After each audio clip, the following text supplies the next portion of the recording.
What's up, everyone? Moving on to the next question. So a company produces two products with product A costing $20 per unit to produce and then product B costing $30 per unit.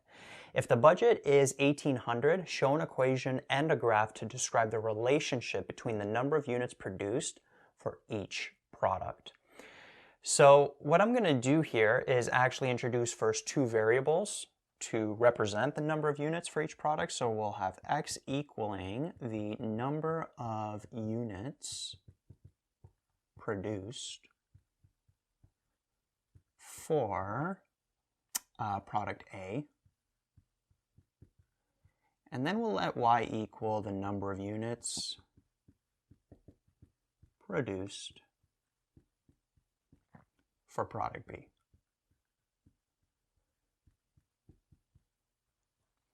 And so notice that with these two variables now, we can create an expression or an equation to show the total cost. So the expression for that, if product A costs $20 per unit and we're producing X number of units of product A, the total cost of producing product A would be 20x. And then same thing with product B, Y is the number of units for product B, and it's $30 per unit, so the total cost for product B would be 30y.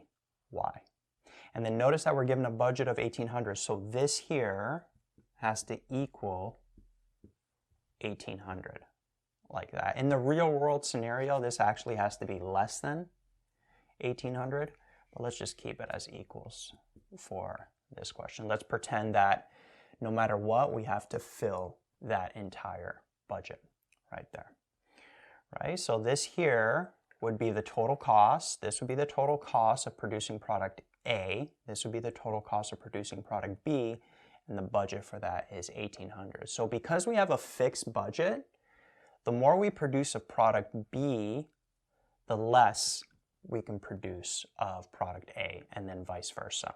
So these are going to have an inverse relationship with each other. So this is an equation here. If we were to take this and graph it, so this here is y, this here is x. Remember, y is the number of units of product B, x is the number of units of product A. The easiest way to graph this, I think, would be to find the intercept. So to find the y-intercept, we plug in 0 for x, that would go away. And then notice we'll have 30y equals 1,800, divide both sides by 30, we would end up with 60. So this would be over here, 0 and 60. So if we produce 0 units of product A, then we have a capacity to produce 60 units of product B. And then if we produce 0 units of product B, so 30 times 0, this would go to 0 here. We'll have 20x equals 1,800, divide both sides by 20. We would end up with 90. So this would be 90 and 0, right? And so this is how the graph would look like that. And notice that it can't go past these points because then we would have a negative y value if we go past here and then a negative x value if we go past here. And it doesn't make sense to have negative values for the number of units that you are producing. So because this line here is specific to a word problem, you've got to be careful with the domains, right? The domain and ranges. So this is the restriction according to this, this word problem. This is where the line is restricted to, right here, this area. Right? So this is the equation, this is the graph that describes the relationship. And so for example, let's say that we were to produce 2 units of product B. So we would have 20x plus 30 times 2, which is 60, 1,800. And then we would have 20x equals 1,800 minus 60 would give us 1,740. Divide both sides by 20, so x would end up being, 87? Like that. So 87, so notice that would be over here. So we would have, this coordinate would be 87 and 2.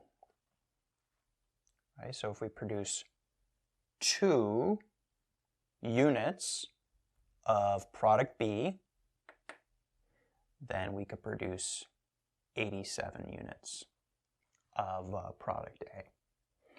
Right? So you can find out any coordinate you want by plugging it into this equation and then just solving for the other variable.